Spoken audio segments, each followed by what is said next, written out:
ቶኒ ሮቢንስ ኣብ ዓለም ካብ ዘለዉ ዓበይቲ ናይ ህይወትን ዓወትን ሰልጠንቲ ሓደ እዩ። ብዛዕባ ፀገማት እንትዛረብ ፀገማት እንታይ እዮም ኢሉ ይጠይቕ። ብልክዕ ፀገማት ዘይተመለሱ ሕቶታት እዮም ይብል። ፀገማት እንተጋጥመና ኣብ ዝኾነ ክፋል ህይወትና ዘይመለስናዮ ሕቶ ኣሎ ማለት እዩ።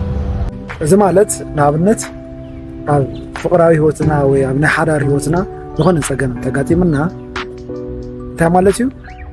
ኣብ ፍቕራዊ ህይወትና ወይ ደሞ ኣብ ሓዳርና ዘይመለስናዮ ሕቶ ኣሎ ማለት እዩ።